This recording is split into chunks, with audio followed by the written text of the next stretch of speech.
Hello anime lovers, स्वागत है आपका वाइपर एनिमे एक्सप्लेन्ड चैनल पर। और आज हम Uzumaki spiral into horror anime के चौथे एपिसोड को देखेंगे, जो कि इस एनिमे का आखिरी एपिसोड होगा। इसके पिछले एपिसोड्स की लिंक आपको डिस्क्रिप्शन में मिल जाएगी। तो चलिए जानते हैं आगे की कहानी को एपिसोड नंबर 4 के साथ। पिछले एपिसोड में हमने देखा कि कुरोजू शहर पर एक प्रचंड तूफान आया था, जिससे लोगों के घर टूट गए थे और किरी की फैमिली भी अब उन पुराने घर में रहने चली गई थी, जो कि इस टाउन में सदियों से हैं और इन्हें रो हाउस कहा जाता है। इसके बाद हम 3 लोगों को देखते हैं जो कि न्यूज रिपोर्टर्स हैं। ये लोग एक टनल से कुरोजू टाउन के अंदर जा रहे थे। उस टाउन में अब तक 6 तूफान आ चुके हैं और उसका बाहरी दुनिया से कनेक्शन कट गया था। किसी को नहीं पता कि वहां रहने वाले 6000 लोगों का क्या हुआ, और यही पता लगाने ये लोग टाउन में जा रहे थे। इनसे पहले भी कई रिपोर्टर्स टाउन में भेजे गए थे, लेकिन उनकी फिर कोई खबर नहीं आई। ये लोग जैसे ही टनल पार करके टाउन के अंदर आते हैं, एक टॉर्नेडो इनके पीछे पड़ जाता है और उनकी कार को उठाकर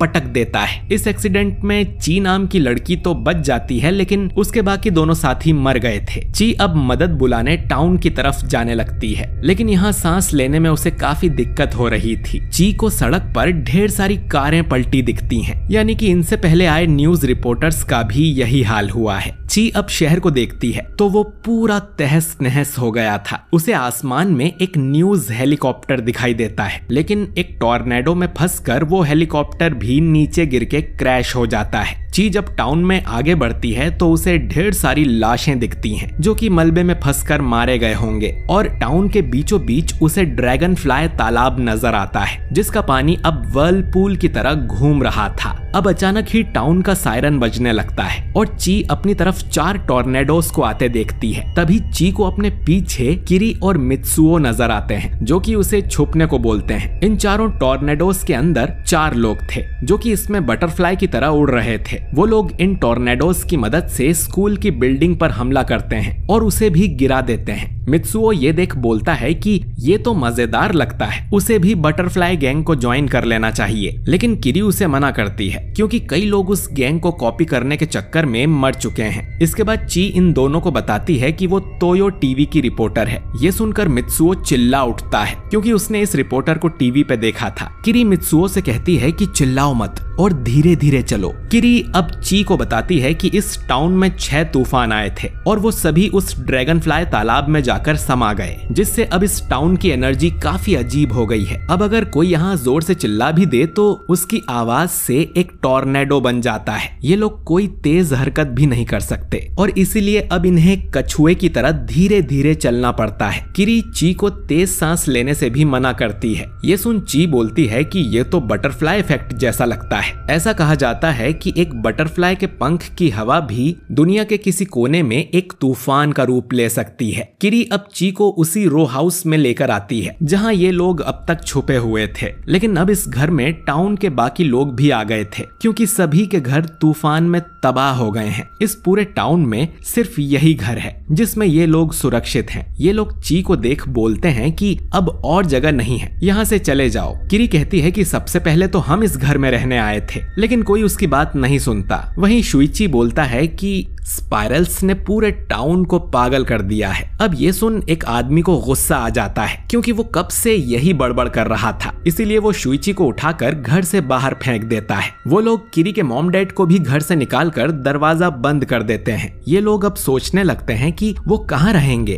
क्योंकि सारे रो हाउस इसी तरह से भर गए थे और किसी में जगह नहीं है। ची बोलती है कि उन्हें जितना जल्दी हो सके उतना जल्दी इस टाउन से निकल जाना चाहिए, पर उसे बताया जाता है कि इस टाउन से निकलने का कोई रास्ता नहीं है। किरी का फादर बोलता है कि मुझे तो यहीं रहकर अपने मिट्टी के बर्तन बनाने हैं। मैं फिर से अपनी भट्टी बनाऊंगा और स्पाइरल वाले बर्तन बनाकर अपनी कला को जिंदा रखूंगा, लेकिन पहले मुझे ड्रैगन फ्लाई तालाब से मिट्टी लेकर आनी होगी। उसकी वाइफ मना करती है क्योंकि वो तालाब अब एक बड़ा सा व्हर्लपूल बन चुका है। वहीं शुइची अकेले में बोल रहा था कि सब पागल हो चुके हैं और अंत के करीब हैं। ये टाउन जल्द ही एक स्पाइरल में बदल जाएगा। ची तभी कुछ देखकर चिल्लाती है और उसकी चीख से एक टॉर्नेडो बन जाता है। उसे वो स्नेल्स दिखाई दिए थे। किरी उसे बताती है कि ये स्नेल्स कभी इंसान हुआ करते थे, लेकिन टाउन के कर्स ने इन्हें ऐसा बना दिया और अब इनकी तादाद कुछ ज्यादा ही बढ़ती जा रही है। तभी मित्सुओ को कहीं से खाने की खुशबू आती है, जैसे कि कोई मीट पका रहा हो। वो खुशबू का पीछा करता है तो देखता है कि ये वही टॉर्नेडो गैंग थी जो कि आग पर और कुछ नहीं बल्कि उन स्नेल्स को पका रहे थे। पकने के बाद वो उसके अंदर के मांस को खाने लगते हैं। ये गैंग किरी और मित्सुओ को भी खाने के लिए इनवाइट करती है, लेकिन किरी बोलती है कि वो स्नेल कभी इंसान हुआ करते थे। गैंग के लोग कहते हैं कि तो क्या हुआ, ये बहुत ही स्वादिष्ट है, तुम लड़कियां भी हमारी गैंग ज्वाइन कर लो, हम तुम्हें रानियों की तरह रखेंगे।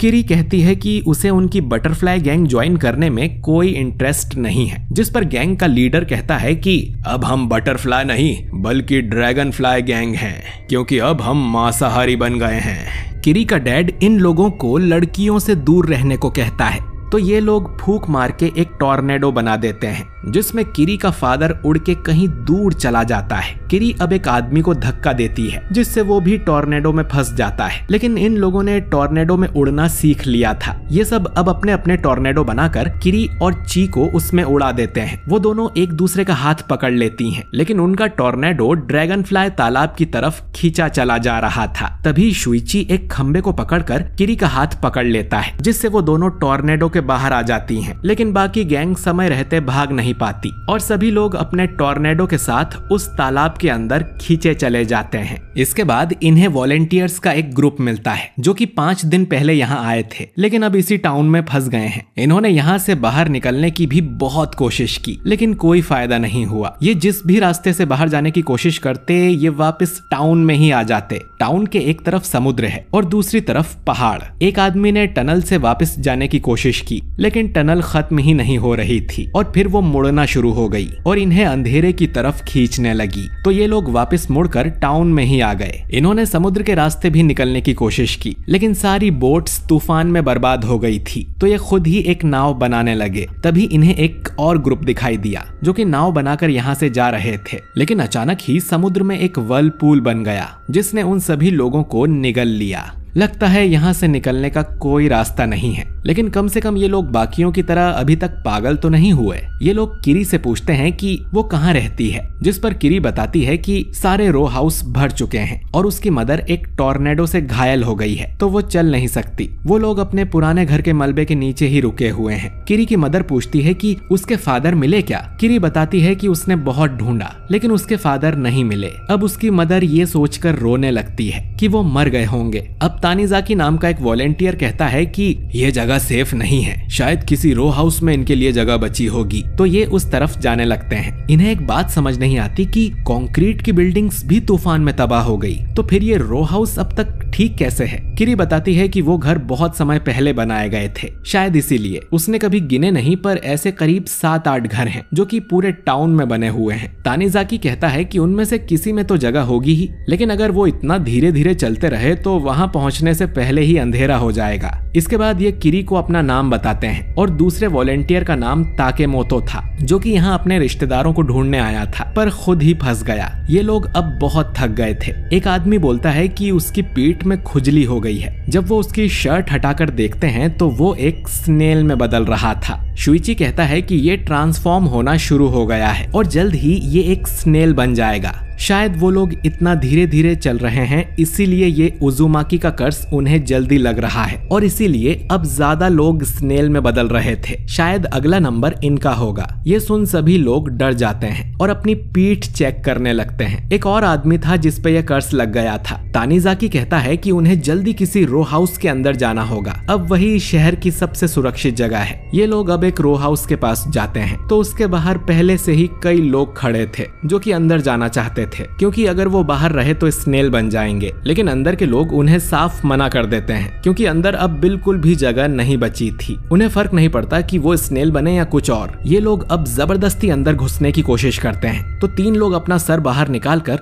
जोर से फूंक मारते हैं और उन्हें उड़ा देते हैं। ये लोग भी अब घर की तरफ फूंक मारते हैं और फिर एक लकड़ी से दरवाजा तोड़ देते हैं। लेकिन फिर ये देखते हैं कि अंदर सच में जगह नहीं थी। कोई न कोई चोरी से घर के अंदर घुसता ही रहा। था, जिससे अंदर इतने लोग हो गए हैं कि इनके शरीर आपस में ही उलझ गए हैं और अब ये एक दूसरे से अलग नहीं हो पा रहे हैं। इन लोगों के वजन से अब घर की लेफ्ट और राइट साइड की दीवार टूट जाती है, जिससे कई लोग बाहर आ जाते हैं। तो खुद को सुरक्षित रखने के लिए वो टूटी लकड़ियों से घर को ही लंबा करने लगते हैं। ये आइडिया तानीजाकी को काफी अच्छा लगता है कि वो लोग रो हाउस को साइड से लंबा कर सकते हैं और वो यही करने का सोचता है ताकि उनके लिए जगह हो जाए। बाकी लोग कहते हैं कि हमें यहाँ रहना नहीं है, बल्कि यहाँ से बाहर निकलने के बारे में सोचना है। अगर वो किसी रो हाउस चले भी गए तो उनके शरीर भी ऐसे ही उलझ जाएंगे और उनकी जिंदगी नर्क बन जाएगी। तभी एक टॉर्नेडो इनकी तरफ आता है जो कि 2 लोगों को उड़ा ले जाता है। तानीजाकी कहता है कि वो पहले से ही नर्क में है, या तो यहाँ रहकर टॉर्नेडो से मारे जाओ या तो रो हाउस के अंदर जिंदा रहो। तभी इन्हें समुद्र में रेस्क्यू शिप्स दिखाई देते हैं। इन्हें बचाने के लिए मिलिट्री आ गई थी, जो देख सभी खुश होने लगते हैं। लेकिन फिर वो सारे जहाज भी समुद्र में बने व्हर्लपूल के अंदर समा जाते हैं। रात हो गई थी और सबको भूख लग रही थी। तभी एक आदमी को वही स्नेल वाला मीट दिखाई देता है जो कि वो ड्रैगन फ्लाई गैंग खा रही थी। ये जानते थे कि ये इंसान का मीट है, लेकिन इनके पास कोई और चॉइस नहीं थी क्योंकि यहाँ खाने को और कुछ नहीं है। तो ये लोग स्नेल का मीट ही खाने लगते हैं, जो कि इन्हें बहुत ही स्वादिष्ट लगता है। और ये अपने साथी ओकामोतो की तरफ देखने लगते हैं कि जब वो स्नेल बन जाएगा तो हम उसे भी पका के खा लेंगे।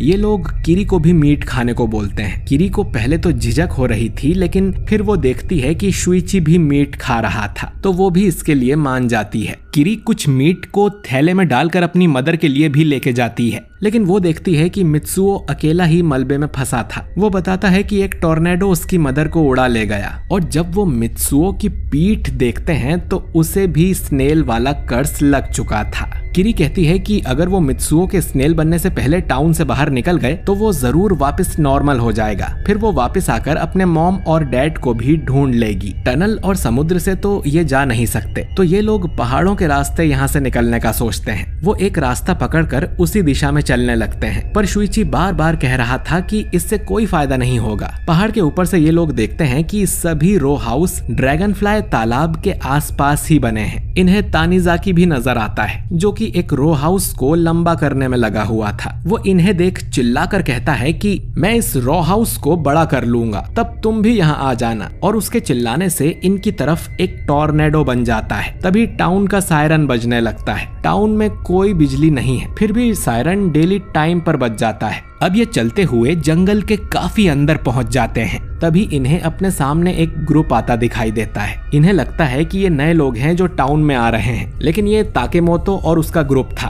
ताकेमोतो कहता है कि उन्होंने किरी के ग्रुप को पहाड़ चढ़ते देखा था और वो उनका पीछा कर रहे थे। पता नहीं कैसे वो उनके सामने आ गए, यानी कि सारे रास्ते घूम फिर कर वो वापस टाउन की तरफ ही जा रहे थे। ये लोग अब साथ मिलकर आगे बढ़ने लगते हैं, लेकिन ऐसा लग रहा था जैसे ये एक बड़े से सर्कल में चक्कर लगा रहे थे। सुबह तक इनमें से एक आदमी पूरी तरह से स्नेल बन जाता है, जो देख ताकेमोतो के साथ ही खुश हो जाते हैं। वो उसे कच्चा खाने का ही सोचने लगते हैं। वो स्नेल अब अपने शेल के अंदर छुप जाता है, तो एक आदमी उसके शेल में ही अपनी मुंडी डाल के उसे खाने लगता है। वो उसे खाते हुए खुद भी शेल के अंदर जाता रहता है और वो अकेला ही उस पूरे स्नेल को खा जाता है। बाकी लोग उसे उसकी टांग पकड़कर बाहर निकालते हैं ताकि उन्हें भी कुछ खाने को मिल सके। ची अब किरी से कहती है कि हमें इनसे दूर रहना चाहिए क्योंकि मित्सुओ भी स्नेल में बदल रहा था। ये लोग आगे बढ़ते ही जाते हैं और इन्हें एक कटा हुआ पेड़ नजर आता है, जिसके स्पाइरल में शुइची को अपना फादर नजर आने लगता है, जिसे देख वो डर जाता है। ये पूरा जंगल ही अब स्पाइरल के शेप जैसा हो गया था। कुछ देर बाद इन्हें ताकेमोतो का ग्रुप फिर से मिल जाता है और वो पूछते हैं कि मित्सुओ की पीठ इतनी फूली हुई कैसे है, जिस पर किरी बोलती है कि उसने अपनी पीठ पर बैग टांगा हुआ है और वो उन्हें मित्सुओ के करीब नहीं जाने देते। शुइची मित्सुओ को अपनी पीठ पर उठाकर चलने लगता है, लेकिन थोड़ी देर बाद ही मित्सुओ भी पूरी तरह से एक स्नेल में बदल जाता है और ताकेमोतो का ग्रुप उसे खाने का सोचने लगता है। ये तीनों मित्सुओ को लेकर भागते हैं, लेकिन उनके सामने खाई आ जाती है। किरी अब मित्सुओ से कहती है कि वो पहाड़ी से रेंग कर नीचे चला जाए। मित्सुओ अपनी बहन को छोड़कर नहीं जाना चाहता था, लेकिन किरी मजबूरी में उसे लकड़ी से मारती है और नीचे जाने को कहती है। मित्सुओ अब ऐसा ही करता है और किरी उसे वादा करती है कि बाद में वो उसे लेने जरूर आएगी। ये लोग अब आगे बढ़ जाते हैं और ऐसे दिखाते हैं जैसे मित्सुओ अब भी इनके पास है। ताकेमोतो का ग्रुप इनके पास आ जाता है। वो मित्सुओ को कच्चा खाना चाहते थे। जैसे उन्होंने उस आदमी को खाया था। इसके बाद वो अपने शरीर को भी स्पाइरल में घुमा लेते हैं। शुइची कहता है कि इन्हें भी स्पाइरल का कर्स लग गया है। इसके बाद ये तीनों वापस टाउन की तरफ आते हैं तो देखते हैं कि रो हाउस लंबा कर करके लोगों ने पूरे टाउन में एक घरों का स्पाइरल बना दिया था। ये लोग जब पहाड़ पर थे तब इनके लिए टाइम अलग चल रहा था और टाउन में अब तक कुछ साल बीत चुके थे। शुइची कहता है कि शायद कई सालों पहले ये टाउन ऐसा ही दिखता था और समय के साथ साथ घर टूटते गए और कुछ रो हाउस ही बाकी रह गए थे और अब ये टाउन अपने ओरिजिनल फॉर्म में वापस आ गया है। ये लोग अब टाउन के अंदर जाने लगते हैं और इन घरों में अब भी लोग फंसे हुए थे। रास्ते में इन्हें कुछ लोगों की लाशें भी मिलती हैं जो कि मर गए होंगे और उन्हें घर के बाहर फेंक दिया गया। इन्हें तानीजाकी मिलता है जो कि इन लाशों को साफ कर रहा था, जो बताता है कि ये जगह एक भूल भुलैया बन चुकी है लेकिन पूरा काम जल्द ही खत्म हो जाएगा। अंदर के लोग भी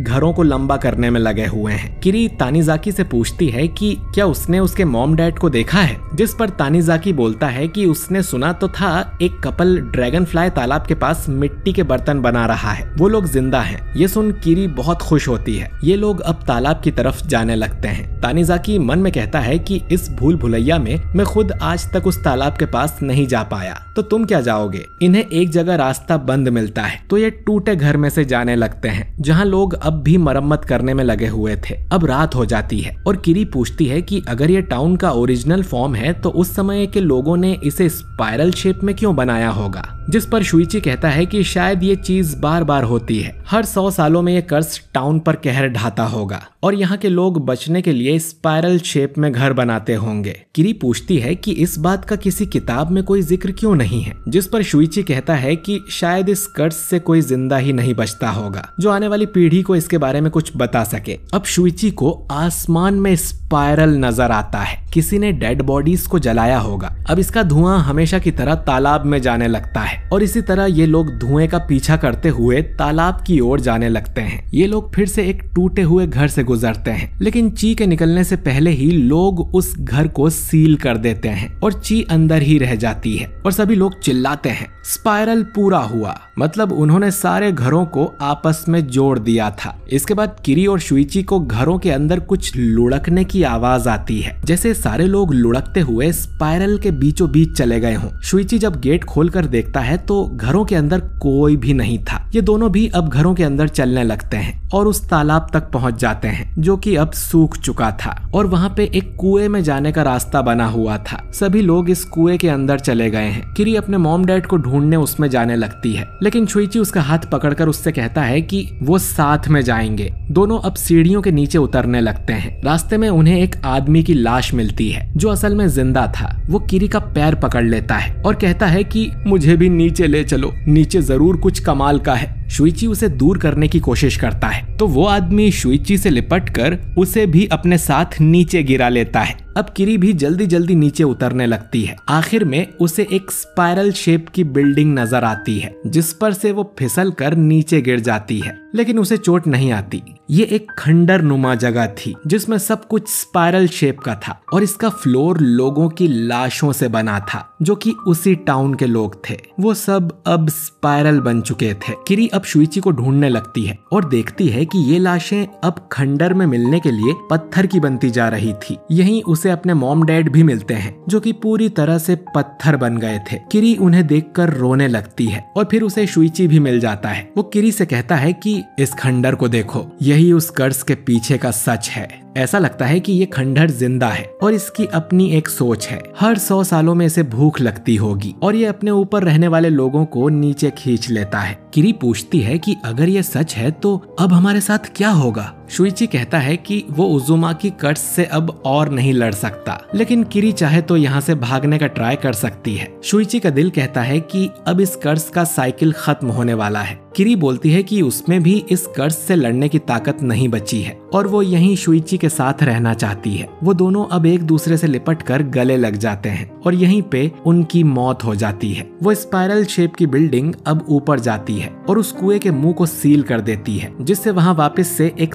तालाब बन जाएगा और इसी तरह इस टाउन पर लगा कर्ज खत्म हो जाता है और ये कहानी भी। तो दोस्तों इस टाउन के नीचे किसी तरह का मॉन्स्टर कह लो या कोई एलियन रहता है जिसे हर 100 सालों में भूख लगती है। वो इस टाउन में रहने वाले लोगों को पागल कर देता है जिससे वो लोग अजीब हरकतें करते हैं और आखिर में सारे लोग इस कुएं के अंदर खींचे चले जाते हैं जो कि उस ड्रैगन फ्लाई तालाब के अंदर ही बना हुआ था। इसीलिए मरे हुए लोगों का धुआं भी उस तालाब में जा रहा था। ये कर्ज चाहता था कि लोग स्पाइरल शेप का घर बनाएं ताकि उन सबको निगलने में कर्ज को आसानी हो। इसीलिए जो लोग घरों से बाहर थे उन्हें ये कर्ज स्नेल बना देता था ताकि डर के मारे वो लोग भी घरों के अंदर ही रहें। यानी अगर शुइची और किरी कुछ और देर तक जंगल में रहते तो शायद दोनों जिंदा बच सकते थे, लेकिन ये कर्ज 2-3 साल तक रहता है तो जो लोग बाहर थे उनकी भी भूख से मौत हो ही जाती। इसीलिए इस कर्ज में कोई भी जिंदा नहीं बचता। तो दोस्तों आपको ये कहानी कैसी लगी कमेंट करके जरूर बताइए। अगर आपको इसमें कुछ समझ नहीं आया हो तो आपको उजुमाकी मांगा पढ़नी चाहिए। इसमें चीजों को और भी बेहतर ढंग से समझाया गया है। बाकी आखिरी एपिसोड इतना भी बुरा नहीं था और इस आखिरी एपिसोड ने काफी अच्छे से एंडिंग को अडेप्ट किया है, लेकिन